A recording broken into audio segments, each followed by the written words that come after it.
ഈ കഴിഞ്ഞ നിയമസഭാ തെരഞ്ഞെടുപ്പിലുണ്ടായ കനത്ത തോൽവിക്ക് ശേഷം CPM നേതൃത്വത്തിൽ ഭിന്നത രൂക്ഷമാവുന്നുണ്ടോ? കാരണം പല വിഷയങ്ങളിലും അടുത്തിടെ രൂപം കൊണ്ട പ്രശ്നങ്ങൾക്കൊക്കെ എല്ലാം പ്രശ്നങ്ങളാണ് അതിനിടയിൽ. എന്താണ് അവിടെ യഥാർത്ഥത്തിൽ നടക്കുന്നത്?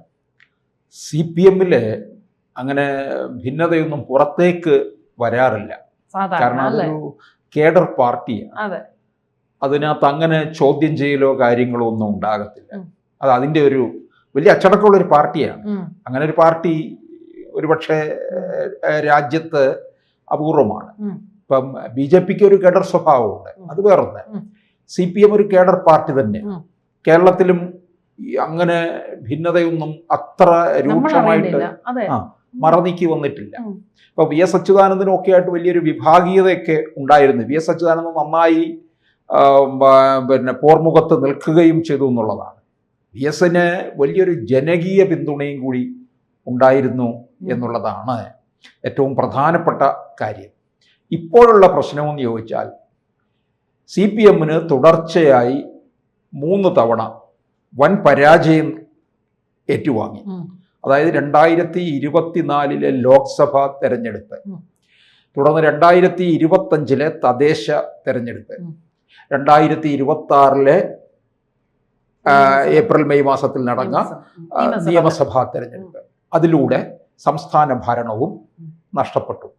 ഈ തദ്ദേശ തെരഞ്ഞെടുപ്പിൽ തിരുവനന്തപുരം കോർപ്പറേഷൻ നഷ്ടപ്പെട്ടതും അതുപോലെ തന്നെ പലയിടങ്ങളിലും ജില്ലാ പഞ്ചായത്തും ഒക്കെ നഷ്ടപ്പെട്ടതും CPMന് വലിയ അടിയാണ് ഉണ്ടാക്കിയത്.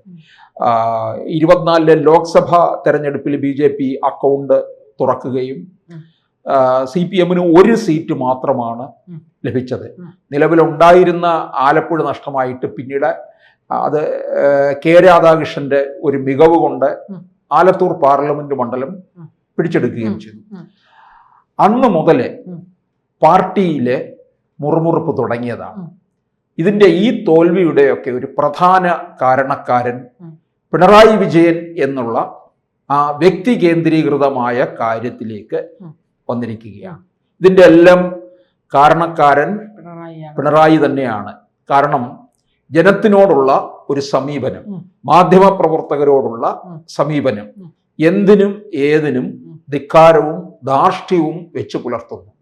ഈ അടുത്തിടെ വന്ന ED കേസും എനിക്ക് തോന്നുന്നു പിണറായിക്ക് ഭയങ്കര തിരിച്ചടി ഉണ്ടാക്കിയിട്ടുണ്ട്. 2021 പിണറായി വിജയൻ 2ാം വട്ടം അധികാരത്തിൽ വന്ന നാൾ മുതൽ പലതരത്തിലുള്ള പ്രശ്നങ്ങളെ അഭിമുഖീകരിക്കുകയാണ്. സ്വർണ്ണക്കേസും പിന്നെ വീണാ വിജയന്റെ പേരിലുള്ള കേസും, പാർട്ടിക്കകത്ത് ഇത്തരത്തിലുള്ള പിണറായിയുടെ ഒരു വലിയ ഏകാധിപത്യ രീതിയിലുള്ള ഭരണം. പിണറായി വിജയൻ CPMന്റെ പാർട്ടി സെക്രട്ടറി ആയിട്ട് തന്നെ ഏതാണ്ട് ഒരു 16 വർഷം ഇരുന്നു എന്നുള്ളതാണ്. CPMന്റെ പാർട്ടി സെക്രട്ടറി എന്ന് പറഞ്ഞാൽ മറ്റ് പാർട്ടിയെ പോലെയല്ല. സംസ്ഥാനം CPM ഭരിക്കുകയാണെന്നുണ്ടെങ്കിൽ ആ മുഖ്യമന്ത്രിയെ പോലും ഭരിക്കാനുള്ള ഒരു കരുത്ത് പാർട്ടി സെക്രട്ടറിക്ക് ഉണ്ടെന്നുള്ളതാണ്. അപ്പോൾ പിണറായി വിജയൻ പാർട്ടി സെക്രട്ടറി ആയിരിക്കുന്ന സമയത്തും VS അച്യുതാനന്ദൻ മുഖ്യമന്ത്രി ആയിരുന്നിട്ടുണ്ട്. അന്ന് VSന്റെ കയ്യും കാലും കെട്ടിയിട്ടിരിക്കുകയായിരുന്നു. ശരിക്കും പറഞ്ഞു കഴിഞ്ഞാൽ പിണറായിയുടെ വേണ്ടപ്പെട്ടവരെയൊക്കെ തന്നെ അച്യുതാനന്ദന്റെ പേഴ്സണൽ സ്റ്റാഫിലും വെച്ചിരുന്നു. അങ്ങനെ വലിയ കടുത്ത നിയന്ത്രണത്തോടു കൂടിയാണ് ഇരുന്നത്.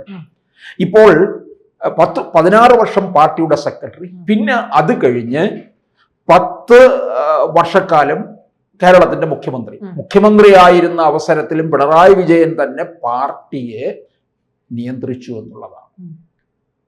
പാർട്ടിയെയും സംസ്ഥാനത്തിന്റെ ഭരണവും ഒന്നിച്ചു കൊണ്ടുപോയ ഒരു ഏകാധിപത്യ രീതിയായിരുന്നു പിണറായി വിജയൻ ഉണ്ടായിരുന്നത്. 2021 നിയമസഭാ തെരഞ്ഞെടുപ്പിൽ പ്രഗത്ഭരെയൊക്കെ മാറ്റി നിർത്തി.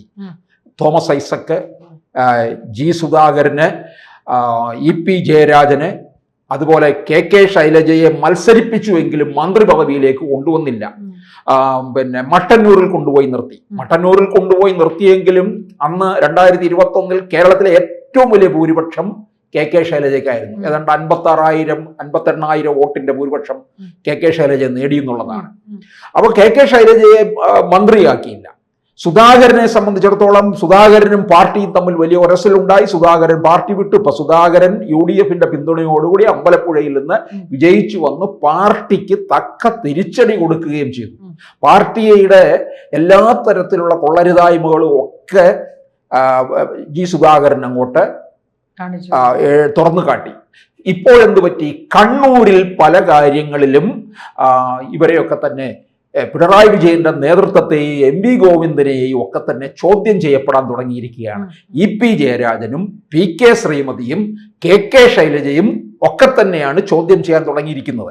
അതായത് വിഴിഞ്ഞത്തിന്റെ സ്ഥാനത്ത് നിന്ന് ദിവ്യായസ് അയ്യറെ മാറ്റിയത്, അതിനെ ചൊല്ലിയാണ് KK രാഗേഷ്, കണ്ണൂർ CPM കണ്ണൂർ ജില്ലാ സെക്രട്ടറി ആയിരുന്ന രാഗേഷ് അതിനെ ചോദ്യം ചെയ്തുകൊണ്ട് വന്നു മുഖ്യമന്ത്രി VD സതീശന്. അപ്പോൾ VD സതീശൻ കൃത്യമായ മറുപടി കൊടുക്കുകയും ചെയ്തു. KK രാഗേഷിന് ഇതിനകത്ത് ഇടപെടേണ്ട കാര്യം എന്താണ് എന്ന് ചോദിച്ചുകൊണ്ട് KK രാഗേഷിന്റെ നീക്കത്തിന് പിന്നിലുള്ള കാര്യം എന്നെ കൊണ്ട് പറയിക്കണോ എന്നും VD സതീശൻ ചോദിക്കുകയുണ്ടായി. അപ്പോൾ PK ശ്രീമതിയും KK ശൈലജയും EP ജയരാജനും ഒക്കെ പറഞ്ഞു, ദിവ്യായസ് അയ്യറേത് മാറ്റിയിട്ടുണ്ടെങ്കിൽ അതിനകത്ത് അസ്വാഭാവികമായിട്ടൊന്നുമില്ല, അത് സാധാരണ സംഭവിക്കുന്ന ഒരു കാര്യമാണ്. ഭരണം മാറുമ്പോൾ IAS തലപ്പത്തും അഴിച്ചുപണികളൊക്കെ നടക്കും. IAS IPS തലപ്പത്തൊക്കെ അഴിച്ചുപണി നടക്കും. അങ്ങനെ അക്കൂട്ടത്തിൽ ഒന്ന് മാത്രമാണ് ദിവ്യായസ് അയ്യറെ മാറ്റിയതും തദ്ദേശ സ്വയംഭരണത്തിന്റെ ആ വകുപ്പിന്റെ സെക്രട്ടറി ആക്കി ഇരുത്തിയിരിക്കുകയാണ് ഇപ്പോൾ. അങ്ങനെ അത് പറഞ്ഞതിന് അത് MP ഗോവിന്ദനെ ഒക്കെ തന്നെ ഇവർ തള്ളിക്കളഞ്ഞു എന്നുള്ളതാണ്. നോക്കണം, ഇവരെല്ലാം കണ്ണൂർ രാഷ്ട്രീയക്കാരാണ്. EP ജയരാജനും KK ശൈലജയും PK ശ്രീമതിയും എന്നൊക്കെ പറയുന്നത്. ആ കണ്ണൂർ രാഷ്ട്രീയത്തിനകത്താണ് ഇപ്പോൾ വിള്ളൽ വീണിരിക്കുന്നത്. EP ജയരാജനെ പല കാര്യങ്ങളിൽ പിണറായി വിജയൻ തള്ളിക്കളഞ്ഞിട്ടുണ്ട്. പരസ്യമായിട്ട് തള്ളി പറഞ്ഞിട്ടില്ലെങ്കിൽ ഒതുക്കേണ്ടടുത്ത് ഒതുക്കിയിട്ടുണ്ട്. ശരിക്കും പറഞ്ഞു കഴിഞ്ഞാൽ MP ഗോവിന്ദൻ അല്ല പാർട്ടി സെക്രട്ടറി ആയിട്ട് വരേണ്ടത്, അതിനേക്കാൾ മുൻഗണന കൊടുക്കേണ്ടത് EP ജയരാജനാണ്. ആ EP ജയരാജന് കൊടുക്കാതെ MP ഗോവിന്ദന് കൊടുത്തതിൽ തന്നെ ജയരാജന് ശക്തമായ അമർഷമുണ്ട്. EP ജയരാജൻ പാർട്ടിയുടെ കേന്ദ്ര കമ്മിറ്റി അംഗമാണ്. KK ശൈലജ പാർട്ടിയുടെ കേന്ദ്ര കമ്മിറ്റി അംഗമാണ്.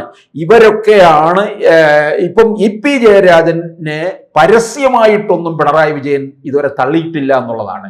പക്ഷേ MA ബേബി ഈ PK ശ്യാമള, MP ഗോവിന്ദന്റെ ഭാര്യ PK ശ്യാമളയെ സ്ഥാനാർത്ഥിത്വത്തെ വേണ്ടിയിരുന്നില്ല എന്ന് പറഞ്ഞതിന് MA ബേബിയുടെ അഭിപ്രായത്തെ പിണറായി വിജയൻ തള്ളിക്കളഞ്ഞു എന്നുള്ളതാണ്.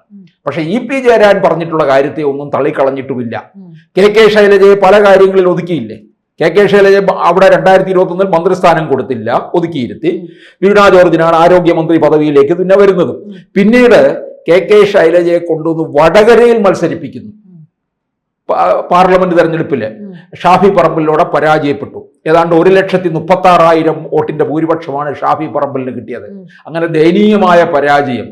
പിണറായി വിജയൻ ഒതുക്കേണ്ടവരെയൊക്കെ തന്നെ കൃത്യമായി ഒതുക്കി എന്നുള്ളതാണ്. പാർട്ടിയിലെ കണ്ണൂരിലെ അതിശക്തനായിട്ടുള്ള ആളായിരുന്നു P ജയരാജൻ. തനിക്ക് മീതെ വളർന്നു വരുമോ എന്നൊരു ഭയം പിണറായിക്ക് ഉണ്ടായിരുന്നു.